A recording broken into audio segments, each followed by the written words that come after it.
Just a heads up that this conversation does touch on suicide, so if that is not something you're up for today, then you might want to give this one a miss. This is Crappy to Happy, and I am your host, Cass Dunn. I'm a clinical and coaching psychologist, a mindfulness meditation teacher, and of course, author of the Crappy to Happy books. In this show, I bring you conversations with interesting, inspiring, intelligent people who are experts in their field and who have something of value to share that will help you feel less crappy and more happy.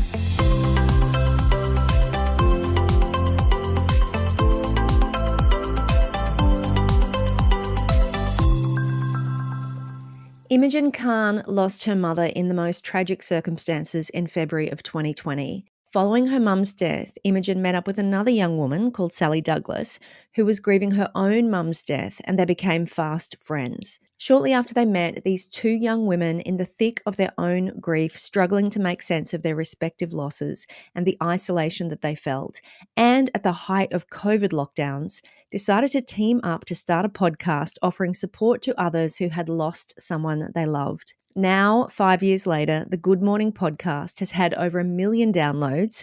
Sal and Im have published a book, and together they've built a thriving online community, providing a safe space where people who are grieving all kinds of loss can find support and understanding. In this episode, Im shares with me the things that most surprised her about grief, the impact that her mum's death had on her other relationships, the complexity of dealing with traumatic grief, and the limitations of traditional therapy to help her process what she was experiencing. Despite the heavy topic, I can assure you this is such a worthwhile and engaging conversation, and I truly hope that you will share it with anyone you know who is either grieving now or who has the potential to one day lose someone they love. In other words, everyone. Please share this conversation with everyone you know. Imogen, welcome to the Crappy to Happy podcast. Thanks for having me, Cass. It's good to be here. Imogen, you and your friend Sal, who unfortunately couldn't be here for this conversation, together you are the co-hosts of the Good Mourning podcast. You have now co-authored the Good Mourning book. You both lost your mums quite suddenly and unexpectedly a few years ago. And that's obviously a devastating thing to go through. But for listeners who are not familiar with the story, are you able to just give us a brief intro into the circumstances around how you and Sal met and the bond that you formed? Yeah, of course. So Sal and I didn't actually know each other prior to our mums dying. So like you mentioned, we both lost our mums suddenly, and it was only months apart as well. So Sal's mum, Rose, died from something called SUDEP, which is sudden and unexpected death in epilepsy. And her mum was in her early 60s. Sal was in her early 30s at the time. And her mum was living on the other side of the world too. So it was a huge, huge shock for her. And she had to do a whole lot of deadmin, we call it, all the looking after all the estate and the administrative tasks and everything. So there was a lot on her plate, and she was in huge shock for quite some time. And my mum, only a few months after Sal's mum, died by suicide, and she had never experienced any previous mental health issues, and it was completely out of the blue and very shocking, and the last person I could have ever imagined doing something like that. And I had a 9-month-old baby at the time, so I was a new mum myself, and I rely quite heavily on her for support, and so losing her during that time was very challenging. And so, yeah. And that was right at the start of COVID too, wasn't it? So you lost your mum in the February, and then lockdowns all started in March. It was pretty much straight away, it was like, bang, I've lost mum, and then the whole world is just shutting down. And I don't know whether that was a positive thing or not. Like, I look back now and I'm like, that feeling of when somebody dies and that you're very close with, and you cannot grasp how the world around you keeps spinning. Well, the world stopped spinning for me. And so I kind of felt like everything, came to a standstill, and everything was shutting down, and life wasn't as we knew it. And I kind of felt like I was going through that with my mum dying. So in a sense, I did feel like I was able to kind of hide myself away in a cocoon in our lockdowns and just Mm, grieve. mm. And so you and Sal met at a support group, right? We did. So we were both desperately searching online for some extra support because we learnt the hard way that grief is incredibly lonely Yeah. and you're not prepared for it. Like, we both hadn't really given grief much of a thought. And then we fell into this new world that we were suddenly trying to navigate and really struggling. We don't really get taught about grief, and we don't really, as a society, even talk about it.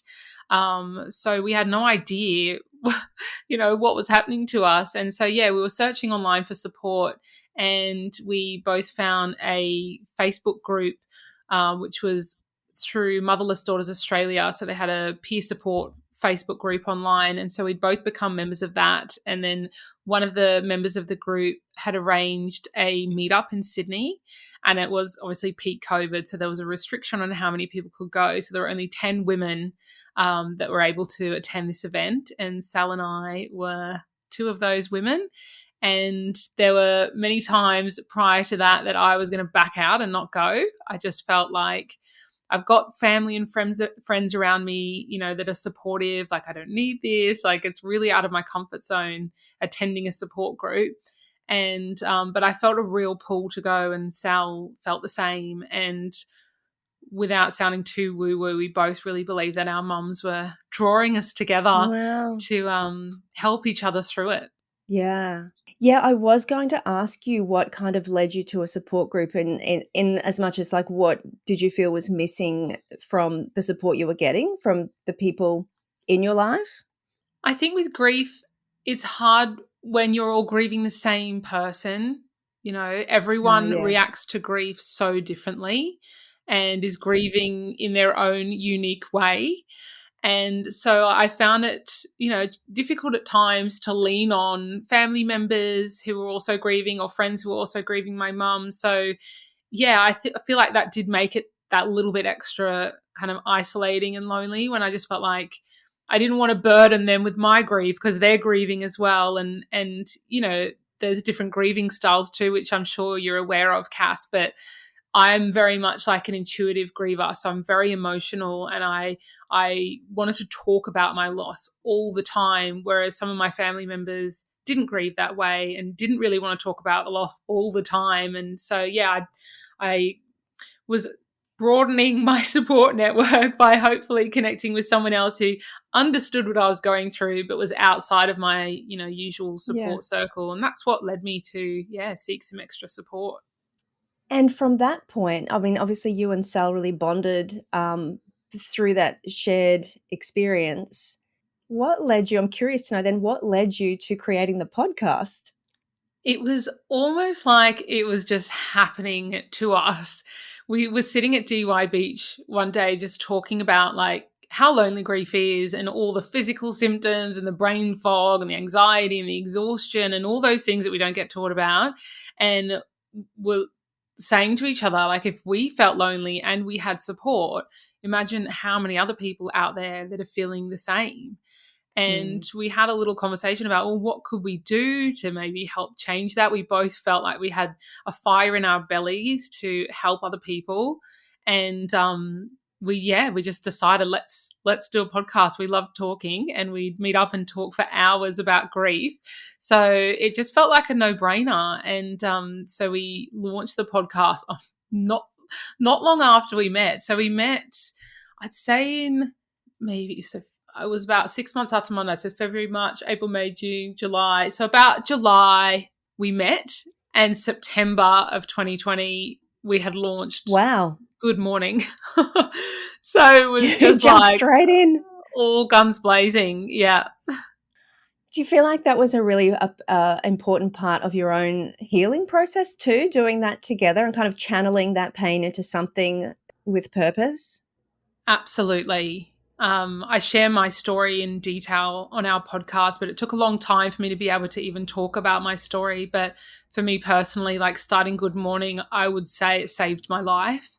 There was Wow. a lot of darkness in my grief, and it was a very complex time for me. So my mum's suicide had so many layers, and so what had happened was her partner of 20 years used to be her psychologist, and we found out after mum died that she had groomed my mum into a relationship and fabricated an entire family that didn't exist, and said that all of her family had died in a car accident so that my mum would leave her partner and end up in a relationship with her. And they were together for about 20 years. And then we started uncovering some of these fabrications, and then unfortunately that is what led to my mum taking her life. So I had this really dark Oh my part of God, my Imogen. grief, that I was dealing with. And then there was Good Mourning, which was so light, and I could channel all of my energy and, even build a legacy for our mums as well through that. So yeah, meeting Sal and starting Good Mourning definitely helped me and just made me have a focus and find a purpose in all of this, because that was really important for me. Yeah. There's a couple of things you've mentioned, Imogen, which is you mentioned that you're an intuitive griever and other people don't grieve that way. Now, these terms are not terms that I'd necessarily heard before. Can you explain for listeners the difference between the intuitive griever and I think the other is the instrumental Yes. griever? Yes. So these two grieving styles are in our book. And so we love them because Sal and I were both Mm. grieving the same loss, but we found ourselves grieving very differently. And these grieving styles spoke to us. And so they were coined by two researchers, Kenneth Doka and Terry Martin. And so the idea is it's a spectrum. So you're not really one or the other. You can kind of be in a blend of both. But yeah, I was very much sitting on the end of being an instrumental griever, which is somebody who really feels, their emotions and wants to talk about their grief, and that's their way of processing. But when it came to anything practical, I was completely useless. Like I couldn't do anything to help with the funeral planning or ringing around and letting people know and things like that. And then there's the instrumental griever where Sal was sitting very much back then in those early days. And the instrumental griever is better at, doing those practical tasks and, finds it helpful for them in their grief to be doing things. Even Mm. Sal would talk about her mum, but it would be in a more kind of practical way. And she has this joke that she was like grieving via a to-do list and like Yeah, planning all the right. funeral via a to-do list, which I think is hilarious. So yeah, just very, very different. And, over the years, I've kind of leaned into my instrumental grief a little bit more, and Sal's explored her intuitive grief. But yeah, we very much identified on either end of the spectrum in those early days for sure. I think that's so helpful to know and for people to understand. The other thing that you mentioned, sort of on the same lines, you said, Sal had all this dead men to deal with and had to go across the other side of the world and look after, sort out her mum's estate and stuff. I guess you're right. We don't really talk about grief. We often don't think about grief, especially when we're younger. It doesn't really occur to us. That's something way off in the distance and we don't like to think about it. Apart from knowing that obviously somebody dying is going to be, terrible and sad, what surprised you about the grieving process once you were experiencing it for yourself? Hands down, how physical grief is.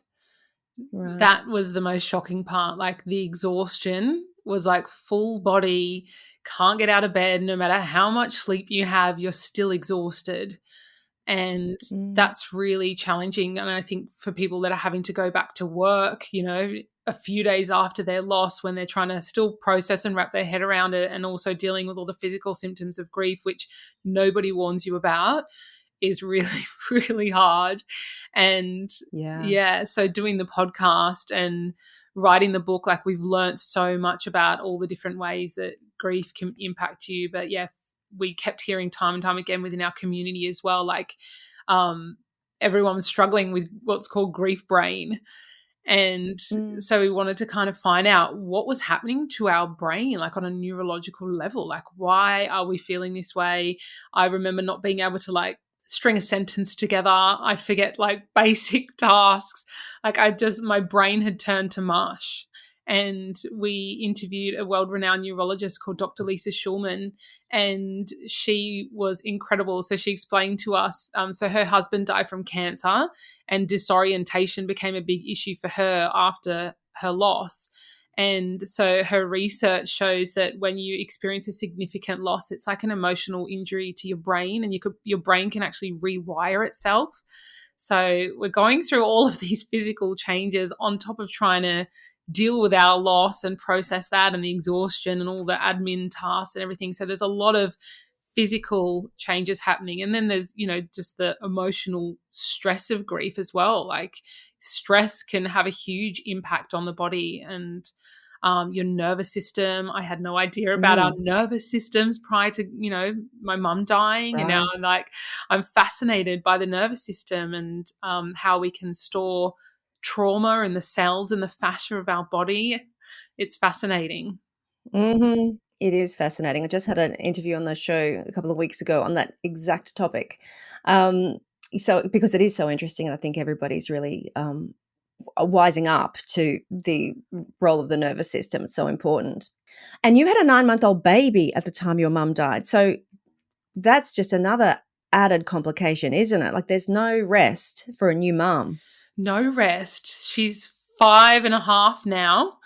And yeah, so Yeah. back when she was 9 months, I mean, she wasn't even walking when this happened. She hadn't really said her first word. She hadn't even had a first birthday. Like it's meant to be the most joyous time of your life. And I felt like I was living in hell. Like it's the only way I can Mm, describe it. And I'd wake up and it would feel like my reality was a nightmare.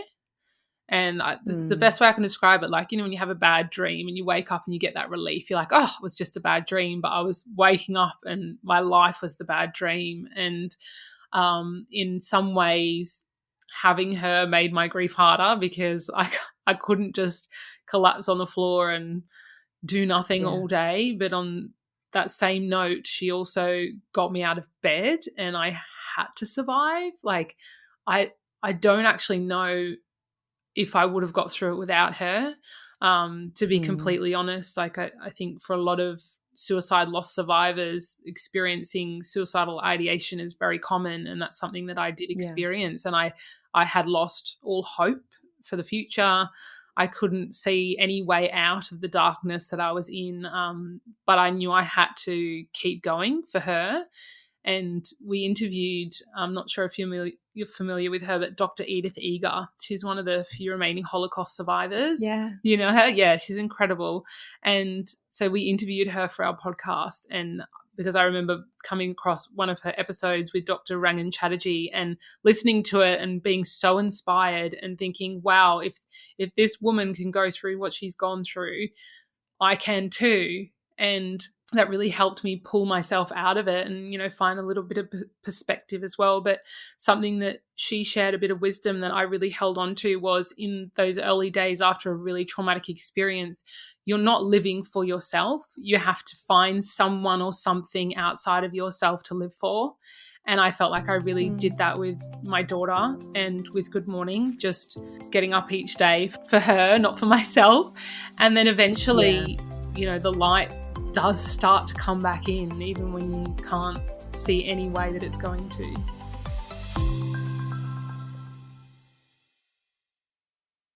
Imogen, how did your mum's death impact your relationships with other family and friends? It's a great question, Cass. And I think it's a topic that we really should touch on, is just how grief and loss can impact families and dynamics. And I think in the early days, it really brought us all really closer together because we kind of like, well, we've got each other, we need to get through this. And then everything kind of blew apart after that. And yeah, Really? I feel like I've lost lots of relationships after mum dying. So you're not just dealing with the death loss, you're dealing with lots of secondary losses as well on top of that. So yeah, relationships with people that break away or fall apart after grief. It's so, so common. And friendships as well. Like, I've lost friends. There were friends who I expected to be there for me who didn't show up. Yeah, it's a real minefield, but we know in our community, like, grief can impact friendships so much. And I guess that just makes people feel a little bit more lonely and isolated as well. When you say friendships just or relationships, they fall away, like for what reason? Just conflict in how people grieving or just people not showing up, like you said? Like what causes that break? I think it can be a mixture of things, but definitely people not showing up. And then I also think the expectations that we put on people. And when those expectations aren't met, we can be really hurt, and then that can damage relationships. So there's a whole mix of things going on. But I think what we've found through Good Mourning is just how important connection and community is when you're grieving. So we found so much comfort and solace with the grief community. And obviously, Sal and I meeting, we were both grieving and we just understood. And I think grief is one of those things, like, unless you've been through it, it's so difficult to understand the magnitude of it. And so that's why I think Yeah. sometimes people can't show up for you in the ways that you expect them to. Because yeah, unless you've been through it, you just don't know, you don't get it. And I was that person once. I had people that had lost someone in their lives, and I probably did and said all of the wrong things and didn't show up for them in the ways that I definitely would now with that lived experience. Yeah, it can just really change you as well as a person. Death is a really scary topic for people. And I think, as you just said then, most of us, we don't know what to say. We don't want to say the wrong thing. It's a thing you kind of want to avoid. And so I can completely understand. I'm not that it makes it right or justifies it, but why people kind of stay away. But having been through it now yourself, or if somebody's listening and they've got a friend who's lost somebody, for example, or they're wanting to know the best way to support somebody through grief. Like, what are the things that people should be doing? What would have been helpful for you? I think first and foremost, people should acknowledge the loss. And I think another Mm, thing that's helpful is to realize that death is something that we can't fix, and no amount of platitudes or, throwaway lines are going to bring our person back. So, yeah, what we need is for people to sit and listen and just be comfortable with mm, witnessing our pain, which I don't think we're very good at. And yeah, I think we're if you not. can avoid platitudes, it's a great start. Like, and for example, that would look like your loved one wouldn't want you to be sad, or they've gone to a better place, or things like that, which they are well meaning, but they can be really minimizing for the griever who's on the other end, who just wants their grief and their pain to be witnessed. And there's actually a post in Mm. our community. So we have a peer support community platform now called the Good Mourning Club, and it's beautiful seeing some of the comments that people are writing in there. But one of our members was talking about how they feel like when their family members and friends, like if they tell them that they're having a really griefy day, or experience grief bombs, we call them, which is just like those waves of emotions that just come and hit you out of nowhere.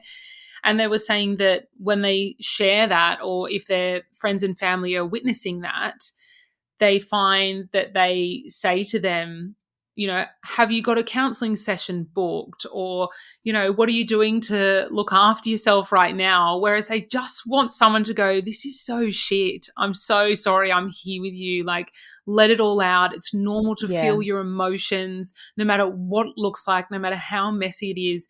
Just don't rush it out the door. And so I think that would be the biggest thing I'd love people to know, is just let people be where they're at in their grief. And grief is really messy, and it's not, there's no time frame to it, which I'm sure Cass. Yeah, no, exactly right. I mean, if I know anything, that's one thing that I know, and that's probably the one helpful thing that I've been able to share with people, who've been grieving is like there's no time frame, there's no normal, there's no the right or expected way.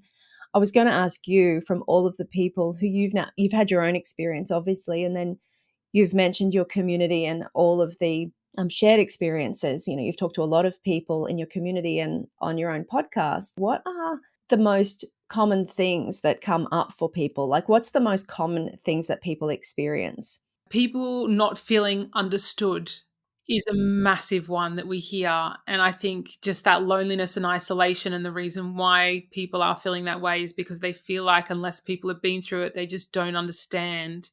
And I think as well, I'd love to touch on the 5 stages of grief, which ties into this nicely. But Yeah. there's a big misconception that we grieve in a linear way, in a set order, and with Yeah. a specific time frame. And as we just touched on, that is just not what grief looks like at all. And I think what's happening is people are just feeling really lost, feeling like they don't know where to turn. They don't know if what they're experiencing is even normal. And I know firsthand, when I was, desperately Googling things to see if I would ever feel normal again, I would always come across the 5 stages of grief. And so if anyone's listening who hasn't heard of the 5 stages of grief, I'm sure everybody has. They are denial, anger, bargaining, depression, and acceptance. And what people may not know is these stages were actually observed by a Swiss American psychiatrist called Elizabeth Kubler-Ross in her 1969 book on death and dying. And these were stages that Elizabeth observed in people who were terminally ill and people who are at the end of their life. And so what's happened is over the years, they've been misinterpreted for grief.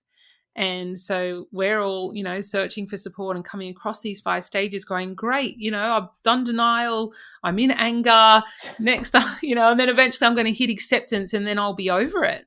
Yeah. But it doesn't work that way at all. Like for me, I was in anger for the whole first year. I didn't even really feel, Yeah. I wasn't able to feel sadness. I was just anger and guilt. So if I was looking at these 5 stages, I certainly, would have felt like I wasn't doing grief right. But it's really important to know there's no right or wrong way to grieve, and there is no linear path. Grief is a big black messy squiggle, and Yeah. which we put in our book.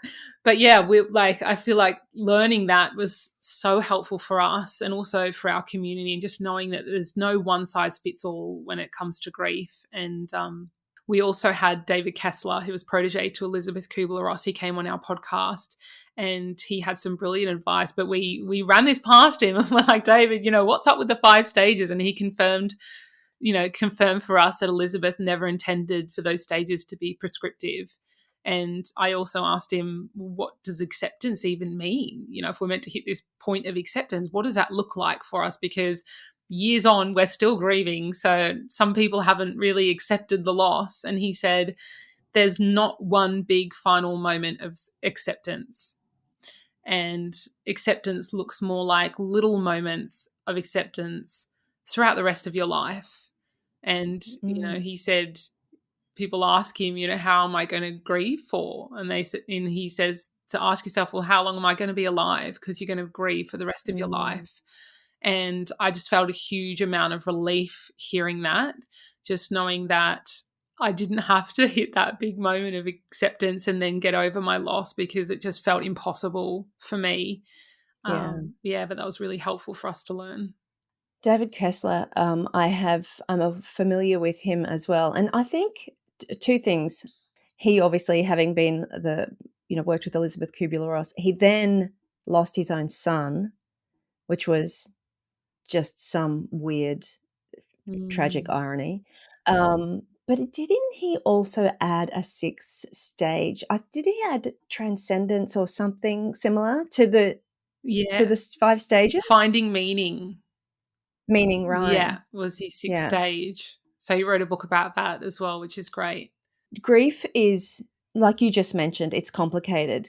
I think even when we allow ourselves to think about the possibility that we're going to lose somebody, it's a grandparent when they're old and they've lived a long, happy life. We don't deal so well with the grief that doesn't kind of fit our expectations of what's, normal or expected, losing somebody young, losing a child, for example. And, that's when it gets really messy and complicated for people.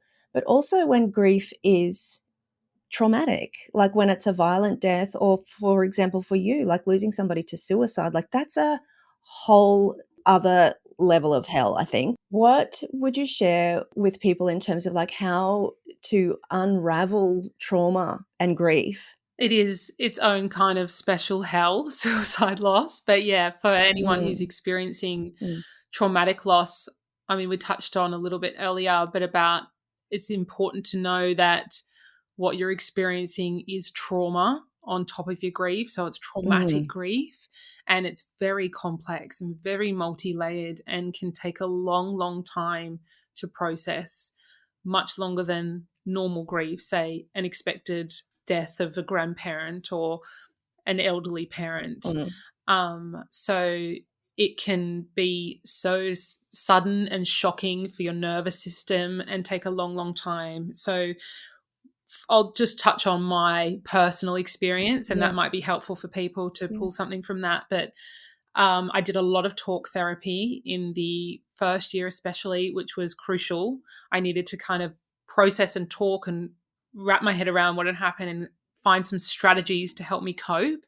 So I would definitely say talk therapy is a good place to start. And then I had felt that after quite some time, I was still struggling with the trauma. So it looked like for me, ruminating. I was constantly stuck on a loop in my head. I was stuck at the time and place of my mum's death.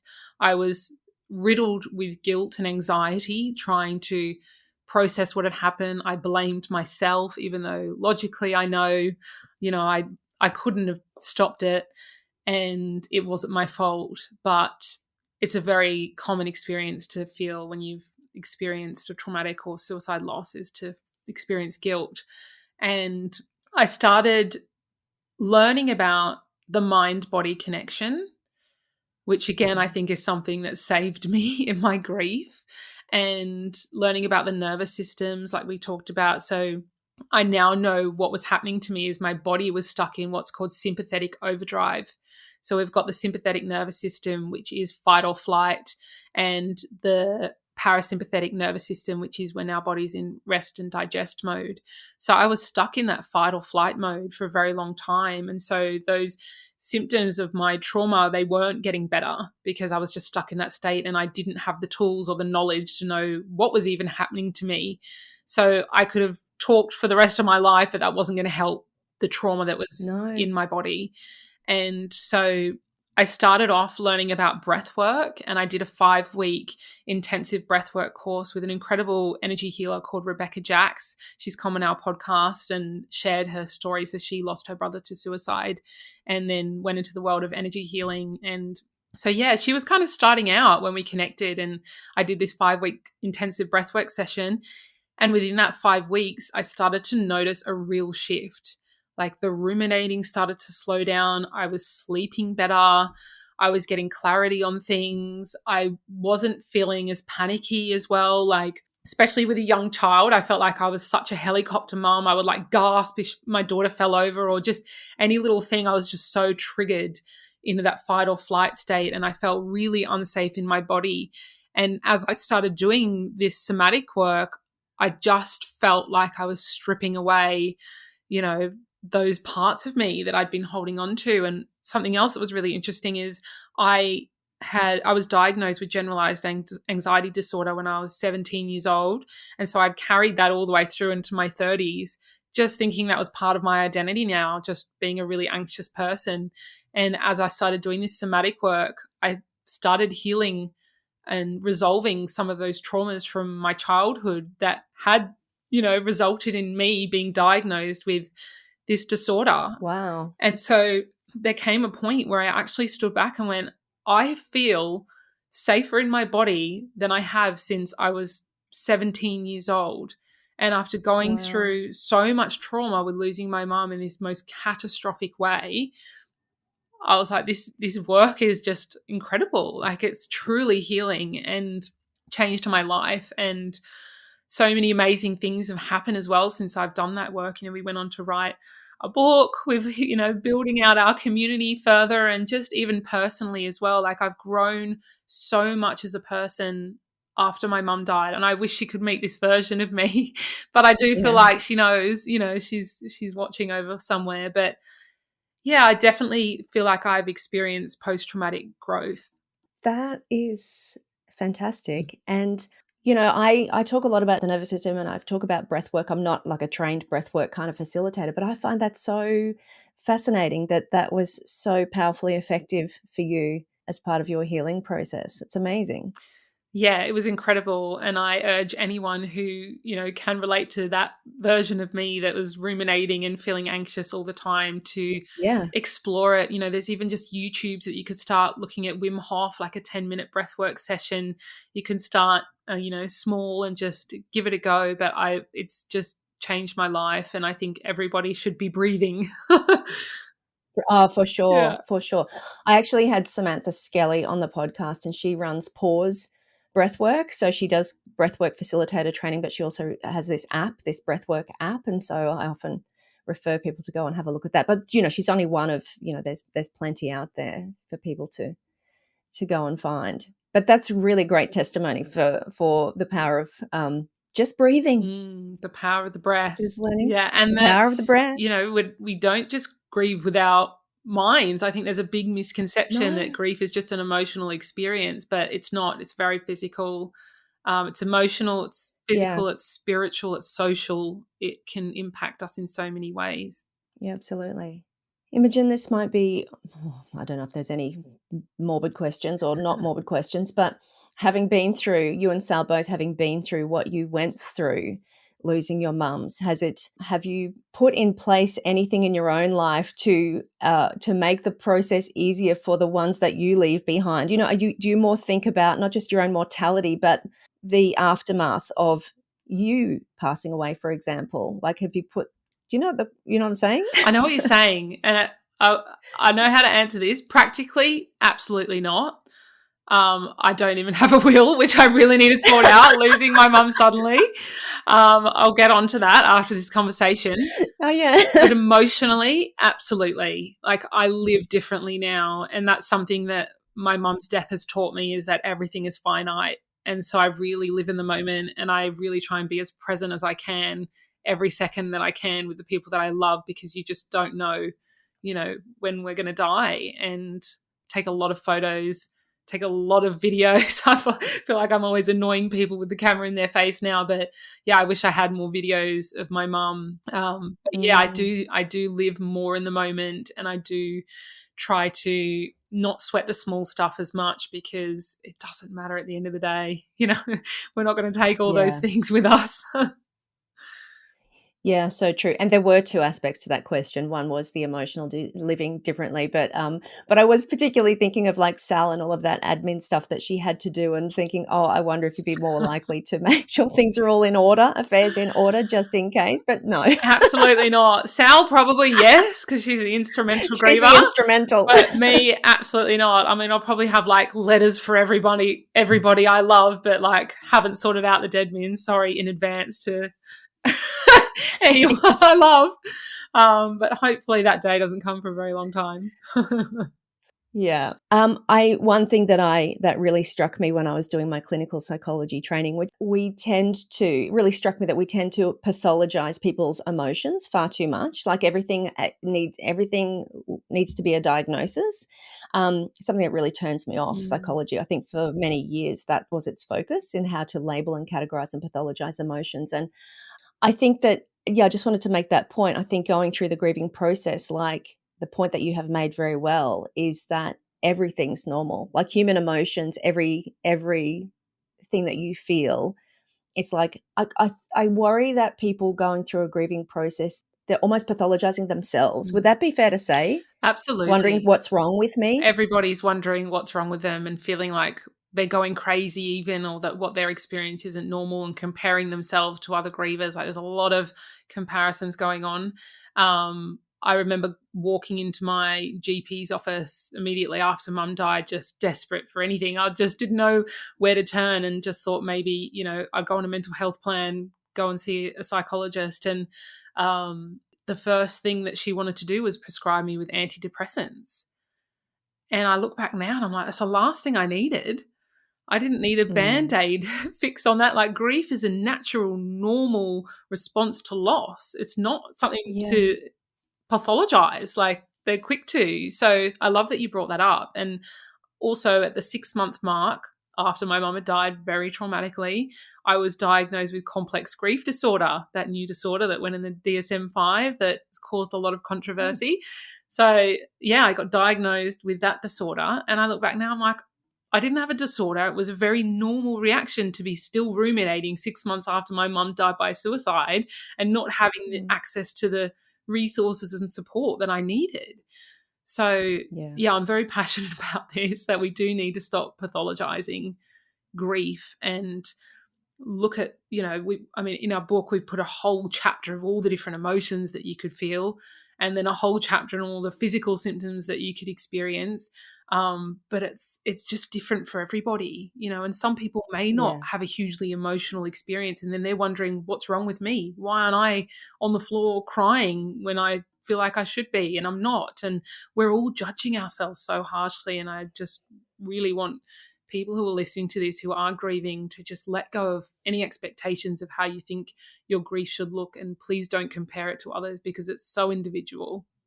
Yeah, that's another really great point. The people who feel like they're not sad enough. Yes. Yeah.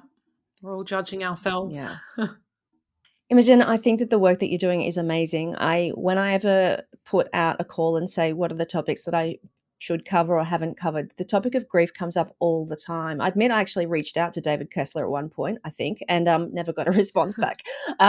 So when I saw the work that you and Sal are doing, I knew that I had to get you on here, because I just think it's so needed. So thank you for the work that you're doing, and well done on all of the success of the Good Mourning movement. Thanks so much, Cass. Well, hopefully we're the next best thing after David Kessler anyway. So I think even better. Yeah.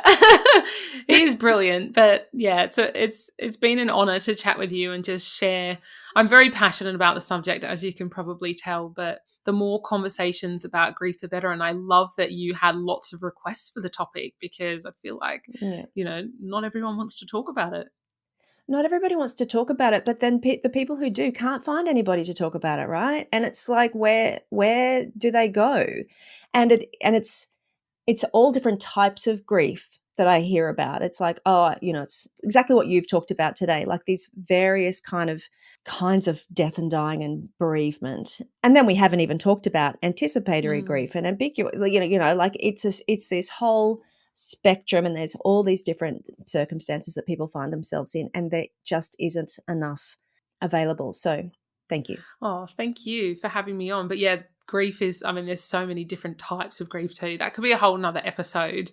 But yeah, we do. You want to do that? Yeah, want to come back? I will come back. But yeah, our community is for all different types of grief and loss as well. So both Sal and I lost our mums, but we have members who are grieving all different types of grief. And in our platform as well, we have a support group for anticipatory grief. We have a support group for ambiguous loss, estrangement. All the different types of grief are welcome there. So if anyone is looking for a corner of the internet, to find that support, you can find it with Good Mourning. You can connect with Im and, of course, her partner Sal at goodmourning, mourning.com.au, and their book is now available in all bookstores. If you enjoyed this episode, like I said, please do think about sharing it with a friend. Leave us a rating and a review. It really does help us to get into the ears of more listeners and grow our Crappy to Happy community. If this episode did bring up any issues for you, you know that 24/7 support is available at Lifeline Australia 131114. For now, I hope you enjoyed this episode, and I cannot wait to catch you next week on another fabulous episode of Crappy to Happy.